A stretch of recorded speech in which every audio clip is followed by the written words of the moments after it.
Hi అండి. అందరికీ నమస్కారం. Welcome to my channel. ఈ వీడియోలో ఏపీ ప్రభుత్వ ఉద్యోగులకు తీపి కబురు ప్రకటన, సంచలన ఆదేశాలు జారీ. పూర్తి వివరాలు వీడియోలో తెలుసుకుందాం. వీడియోని ఎక్కడే కానీ స్కిప్ చేయకుండా ఎండ్ వరకు చూడండి. అప్పుడే ఇన్ఫర్మేషన్ పూర్తిగా అర్థమవుతుంది. వీడియో చూస్తున్న ప్రతి ఒక్కరు వీడియోకి అయితే లైక్ చేయండి ఫ్రెండ్స్. ఈ వీడియోని తోటి ఉద్యోగ పరిశ్రమ మిత్రులతో అయితే షేర్ చేయండి. కొత్తగా మన ఛానల్ చూస్తున్నవారు సబ్స్క్రైబ్ చేసుకోకుంటే వెంటనే మన ఛానల్ని సబ్స్క్రైబ్ చేసుకోండి. దీని ద్వారా నేను చేసే లేటెస్ట్ వీడియోస్ అన్నీ మీ వరకు రీచ్ అవుతాయి. ఇక ఆలస్యం చేయకుండా వివరాల్లోకి అయితే వెళ్ళిపోదాము. ఫ్రెండ్స్ ఇక విషయానికి వచ్చినట్లయితే ఆర్టీసీలో మెడికల్ అన్ఫిట్ కారణంగా ఉద్యోగాలు కోల్పోయిన వారికి పూర్తి మద్దతు అందజేస్తూ ఆర్టీసీ చైర్మన్ కొనకళ్ళ నారాయణరావు హామీ ఇచ్చారండి.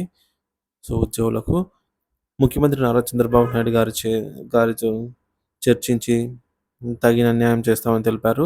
2015-19 మధ్య కాలంలో అనారోగ్య సమస్యల కారణంగా ఉద్యోగాల వారు మరణించిన ఉద్యోగుల కుటుంబ సభ్యులు మంగళవారం ఆర్టీసీ కార్యాలయంలో చైర్మన్ను కలిసి వినతి పత్రాలు సమర్పించారు. ఈ ఉద్యోగుల్లో డ్రైవర్లు, కండక్టర్లు, గ్యారేజ్ కార్మికులు ఉన్నారు. ఉద్యోగ సమయంలో తీవ్ర అనారోగ్యం, ప్రమాదాలు, వికలాంగత కలగడము, కంటి, హృదయము, కిడ్నీ వంటి వ్యాధుల కారణంగా కొందరు ఉద్యోగాలు కోల్పోగా మరికొందరు మృతి చెందారు. వీరి సమస్యలను గత ప్రభుత్వానికి వివరించినప్పటికీ పట్టించుకోలేదని కుటుంబ సభ్యులు ఆవేదన వ్యక్తం చేశారు. ఈ విషయాన్ని సాధారణంగా విన్న చైర్మన్ ప్రభుత్వం దృష్టికి తీసుకెళ్లి తగిన న్యాయం జరిగేలా చూస్తామని హామీ ఇచ్చారు. ఈ సమస్యను సీఎం చంద్రబాబు నాయుడు, ఉప ముఖ్యమంత్రి పవన్ కళ్యాణ్, మంత్రి నారా లోకేష్ దృష్టికి తీసుకెళ్లి త్వరితగతిన పరిష్కారం చేయిస్తామని తెలిపారు.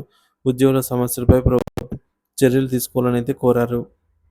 ఉద్యోగులకు మధ్యంతర భృతి ఇవ్వాలని గ్రామ వార్డు సచివాలయ ఉద్యోగుల సంఘం రాష్ట్ర అధ్యక్షుడు షేక్ అబ్దుల్ రజాక్ డిమాండ్ చేశారు.